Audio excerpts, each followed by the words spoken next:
So guys, get ready for the masterpiece. The thing I probably care about the most in the world. This will probably be the best video, so let's bring it with a bang. Get ready to learn something useful. So here we go. The best one ever, and you'll love it too. Hopefully, it's gonna be a good one. Here we go. So here we go, society and culture, sociology, anthropology. The topic will be about identity and the concept is nationality and ethnicity. So there you go, and here's a quote adapted from C. Wright Mills, making the strange mundane and the mundane strange. That's what anthropology is all about. So also here you go, please subscribe new videos regularly. Check out my Patreon if you want to support me, and there are some other social media that you can also check out too. Let's move on with the show. The best video ever, if I may say so myself. So here we go. We're going to start with nationality and ethnicity. So it's all about your identity. What is the difference? So the two, they are social constructs. Nationality, in short, refers to what passport you have, and ethnicity refers to your biological race. And even that itself is complicated. After this, you'll probably be left with more questions than answers. I'm really sorry. Yeah, you're going to be left in a dilly of a pickle. You're going to be left questioning yourself. You're probably going to have an existential crisis, but it's all good because you know what? This world is an amazing place. So nationality and ethnicities are social constructs. With regards to ethnicity, where do we draw the line? Height? Do we draw the line at skin color? Are you black, white, somewhere in the middle, yellow, green, blue? What about eye color or eye size? So do you have green eyes, blue eyes, big eyes, small eyes? Your facial structure, like your jaw, your nose. So do you have a nose which is shaped like this, a nose which is shaped like that? Did you hear the hesitation? I'm trying to be politically correct. What about the people who look the same, like ethnically, just by coincidence? So I do have a friend, she's half Japanese, half Aussie. She looks Brazilian, but yeah, who knows? She's not Brazilian, though, that's for sure. Her mom is British. Illuminati confirmed. Okay, so what about Javi's going on with what I just said last slide? Simple way to tell the ethnicity, and if it's different, is if you were to have a baby with someone from that race, would they look interracial? That is, they look like a mixed baby. If the answer is yes, as in they'd look mixed, then you've got a different ethnicity. And if the answer is no, the baby doesn't look mixed, then you're of the same ethnicity. Although even this is argued by scholars and academics. So here we go. We're not even going to be answering things here. We're creating more questions as we go. So with regards to nationality, laws vary from place to place, but it's usually a lot more clear-cut. But what about labeling ourselves? So given this context, I'm just going to answer honestly. This could also be a reflection on the times, depending on when you watch this video. I made this video in 2019, just before the decade. So just before 2020, not 2010. So I'm Filipino with some Spanish background. If I were to have a baby with a white person, would my baby be a half? And I do live and reside in Australia predominantly, so how easy it would be to classify myself as Aussie or as my baby is Aussie. So here we go. And say in countries where the way they think is due to perpetuated stereotypes. In short, I'd have a hard time convincing people in Japan, for example, that my baby was half Aussie if I had a baby with a Japanese woman. And this would be due to looks. I myself physically look Japanese, probably the Okinawan race, so that's the south of Japan. Well, it's heading close to Taiwan, the Philippines. It is an archipelago. All those islands, a string of islands east of China. So here we go. So, also, does that mean I'm ditching my Filipino heritage if I call my baby, hypothetical baby, half Filipino, half Japanese, or half Aussie, half Japanese? Am I ditching my Australian heritage or my Filipino heritage? So here we go. There are the flags to make things easy for you. Here we go. Get you in the ballpark. What about if I say my baby's half Filipino, half Japanese? Like I said before, am I ditching my Aussie side? And whether this is right or wrong, whether this is good or bad, that's a whole other discussion that you can have amongst yourselves. And yeah, you're probably gonna not get anywhere. Also, don't let the SJWs and the PC police censor you. Remember, you might not have to agree, you might not agree, but at least see where they're coming from. Or if you do agree, that's all hunky-dory. But yeah, please be respectful with any conversations you have regarding this and about this. So here we go, some flags. So is it going to be Aussie Filipino? Is it going to be Japanese flip? Or is it going to be a trio? All of the above. So look at these flags here. What would my kid be? Just a hypothetical. I bring back to an anecdote when I was in Cambodia and I said I was Australian. Like that's my passport. It's not my nationality. I mean, it's not my ethnicity. And then just these Cambodians were looking at me at the middle of the water festival like, huh? Expecting me to look like Crocodile Dundee. If you don't know who Crocodile Dundee is, you should check that out. Australian culture, you know. Americans probably loved that stuff back in the 80s. Let's move on. So this is how being a half can get confusing. Again, we're looking at the person. How do they label themselves? So what if a country separates? So here is ye old country. And now it's separate to country A and country B. Does that mean I suddenly become a half? So, I'm half A, half B now, you know what I mean? But yesterday I wasn't. And let's flip that around. What happens if a country merges? So would that be like this? For example, ye old and A, ye old land B, come together. Oh, new country A, B. So you know what? I'm not half today. I was half yesterday, but the countries merged. So think about Korea.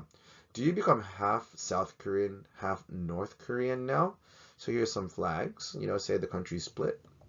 And if it reunites, do you stop being half? And there you go, that's some trivia. That is the reunification flag if ever it were to be reunified.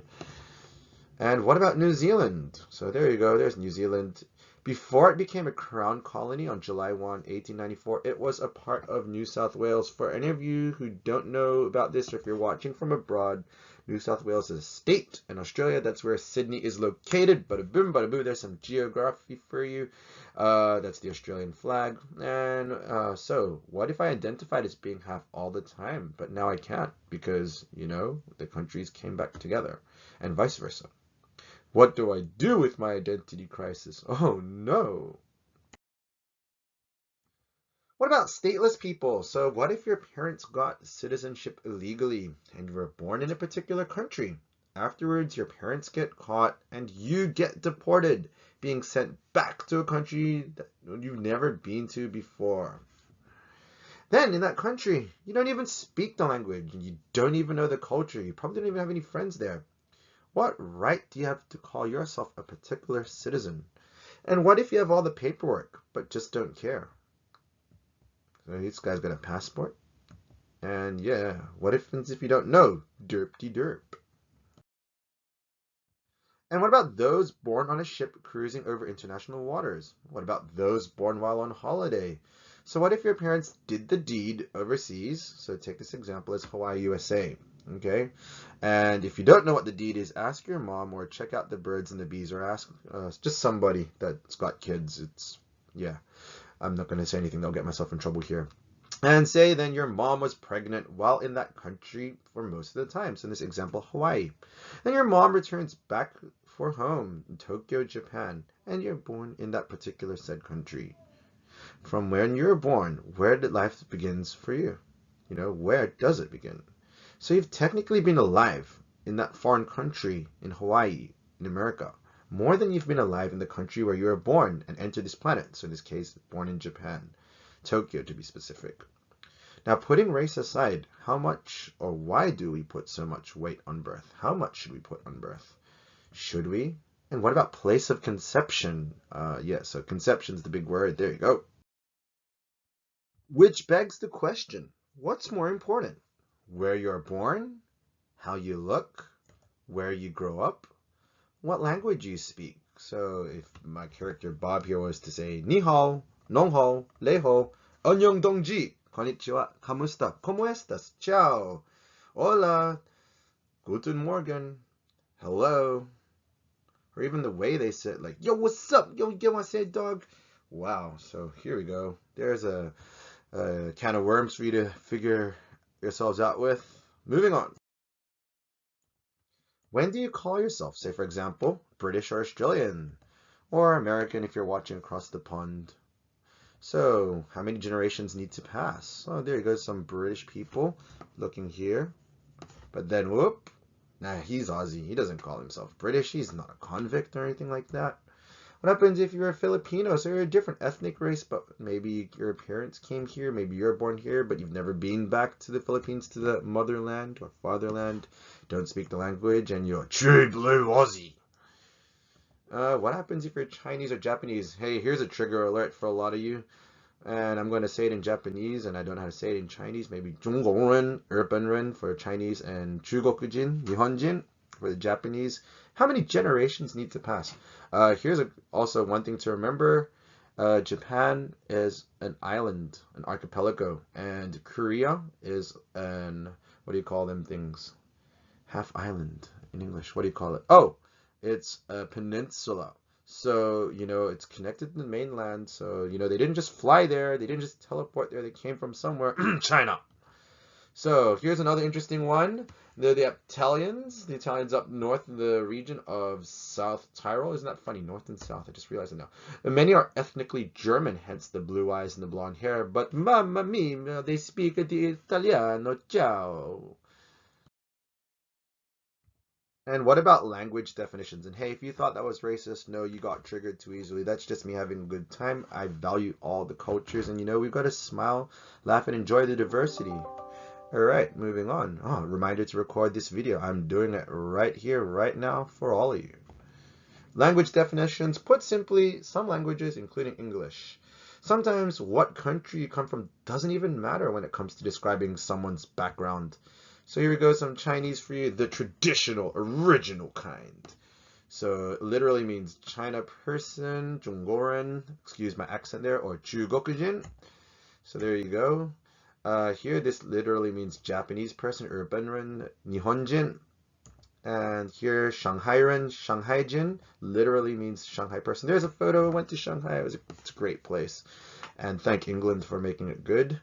And then you've got Osaka-jin. And I don't know how to read that in Chinese, but that literally just means Osaka person. There's me and some friends in the Glico sign, Osaka. Great place. Takoyaki is my recommendation. Family Mart chicken if you're ever there. Oh, and yeah, great place. You'll love it. Oh, and round one. Got to check that out. How long do you need to be in a country for? So years or generations before you start or stop using labels. For example, how long does a British person need to be in America before calling themselves American? Remember, many Europeans are Caucasians and appear visually similar to other naturalized Americans. But hey, I'm going to throw a spanner in the works here. What about a third-generation Chinese who hasn't been to China and can't speak Chinese, Mandarin, or any other dialect, Cantonese, Hokkien, Fujian, Shanghainese? And how would a Chinese soldier react if a war broke out? And this guy was part of the American Army. Oh my goodness, is he a traitor? How would you feel if you were that soldier? Again, no right or wrong answers here. As I prefaced to this video, you're probably going to be left with more questions and answers. So here you go, G.I. Joe, some Americans, and here they are. They're at war with the Chinese. People's Republic of China, okay? Not the Republic of China, People's Republic of China. And there you go. Oh, here he is. Mr. Zhang has brought his American flag. And there you go. If you say the name Zhang, you're mispronouncing Z-H-A-N-G. It's Zhang. Probably my Z sounds off, but just, yeah, there is no A in the Chinese language sound, the phonetic of A. It's quite rare, actually. And there we go. Oh, what are you doing? Oh, no, I'm so American, like San Diego. I'm like, yeah, I've just joined the army, man. Like, I said, just like, yeah, Uncle Sam's like really cool dude. It's like, whoa, gun, bang, bang, bang. Ha, ha, ha. If you picked up the bad Chinese there, good on you. And if you didn't, well, you don't know. Let's move on. Or, Japan. Japan was heavily influenced by China. Here's something interesting. Philippines is really grateful to Spain for all the cultural development it contributed, but in Japan, I've asked around, no. So thanks to China, Japan has cha, which is tea, ramen, ramyun, Gyoza, a lot of their words like toshokan for library, tushikwan, jitensha. I've just mixed up the languages there, but you can see bike, library, respectively, or not respective, whatever. Yeah, so how many generations need to pass before you stop calling yourself Chinese and instead identify as Japanese? And what if you're ethnically different, like someone white or of the subcontinental descent? So that's someone that's of Indian, Pakistani, Bangladeshi, or Sri Lankan descent. So here we go. I am Japanese. Watashi wa Nihonjin. Haha, swap the order. So should interracial kids be called half? That's another question. Or double? Dun dun dun. Is this something to be proud of or ashamed of? So you've got double or you've only got half. And have these people abandoned their cultural heritage if they refer to themselves as another?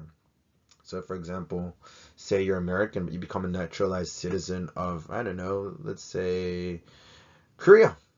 And are you like a ditcher, a Bob the Baylor, or Bob the big new Korean dude? I don't know, the joke fell flat.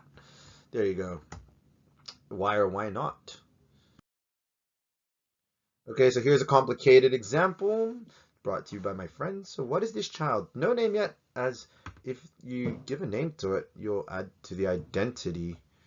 So we don't want to bias you. This child was born in Japan. So we start off, if you don't really see him there, it's the child. He was born in Japan. I'll say he, it's not a gender preference thing, so please don't read into that. It's literally my friend's son. The child's mother was born in Japan, Misaki. So there you go. Pay attention to the flags here. You know, this might make things easier for you. Her background is ethnic Korean, as both parents were born in Korea but moved due to the war. So paying attention with the flags still here. Now, because they moved to Japan, not sure about the legalities of it, but they basically became naturalized Japanese citizens. Zainichi is what they call it if you're Japanese.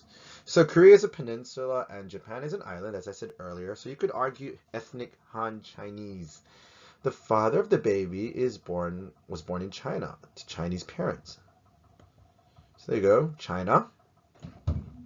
And there you go, that's the parents. The father now resides in Australia and has permanent residency. So there you go, he's got that. Now, are we paying attention to the flags here? This is where it's getting messy for this poor kid, or this lucky kid. And Misaki's child. So nationality is easy. It's the passport the baby holds. The baby currently has Japanese and Australian nationality. That I can guarantee. Is the child Japanese, Chinese, Australian, Korean? How would you explain this to your friends and all that? Like, what happens if your kids are playing with someone else's kids? If this was your kid, for example. Or if you're like, you know, it's like cultural identity, really important. Some people go, I'm German, or I'm Italian, or I'm Thai, or I'm Filipino, or I'm American, or I'm Australian. Okay, so with this baby, this is going to be a mess. And for every reason they might say they're one thing, there's a counter argument to say it's not. So I'll just rule out a few, just lay them out for you. Whether you agree with them or not is up to you. But for example, some people might argue he's Japanese, except there is no Japanese blood. There will be a lot of Japanese people that will be triggered by this, especially those that are against the Zainichi. I have no opinion of them. People are people, and if you're friendly and cool, then that's cool, but there you go. Some people might say the baby's Korean Chinese, except the mother only learned Korean because she got into K-dramas.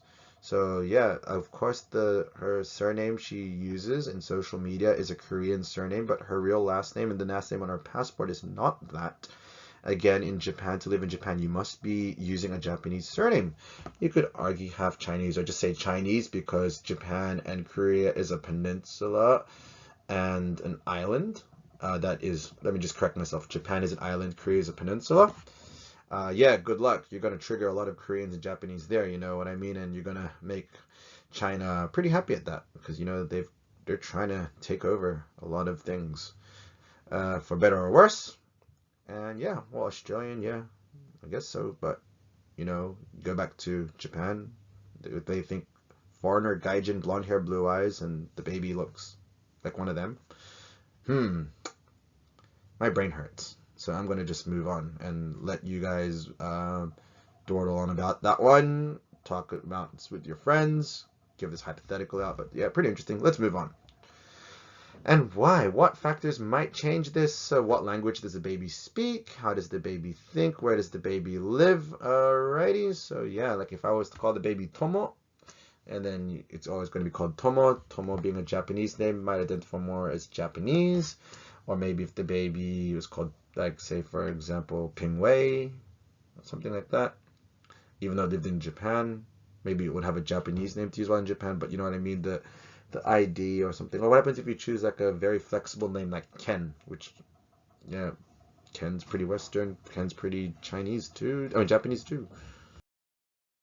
Whew, so there you have it, nationality and ethnicity. So nationality, put simply, refers to what passport you have. Ethnicity refers to your ethnic background. These terms are argued a lot by people and those who are involved in studying the terms and discourse used by society. I'm going to help myself to a gummy baby because I'm pretty hungry after this. And yeah, there is no official right answer. You've got to justify yourself. So yeah, you could write an exposition on this or have a in-depth chat. Yeah, pretty deep. So there is no official right or wrong answer. If you're looking for answers, sorry. I have my own opinions. You can leave a comment down below. Anyway, thanks for watching. This has been a marathon, probably the longest one I've made. Please subscribe and check out my other videos. Spread the word. Tell your classmates, friends, and colleagues if you've learned something or you'd like to make them smarter. Check out my Patreon. Feel free to support me if this video helped you out or made you smarter. Watching the ads helps too, please. So thanks a lot. Also, special thanks and shout out to the following. So S. Byron, Mr. P, Mr. Celestino, and Grant McCall from UNSW. So those people were the teachers that have made the Society and Culture course for New South Wales in Australia. These people here or worked up there as head markers. Yeah, good teachers when I was in high school. Grant McCall is a lecturer or was lecturer at UNSW, one of the greatest unis in Australia. Really good, top guy. And Misaki for letting me use her as an example. And Benny, 50th subscriber. Wallah Habib, many thanks. Maraming salamat. We'll leave it at that. Arigato, obrigado, gracias, xie. Yeah, I don't know thank you in many other languages. So we'll leave it at that. Oh, merci in French perhaps, and Tamnival, I think in Indian, but yeah, Gahan Samida Dongji. Yeah, we'll leave it at that. So check around, and yeah, please catch you on the flip side. Remember to study hard for a bright future, and we'll leave it at that for now. Take care. Bye.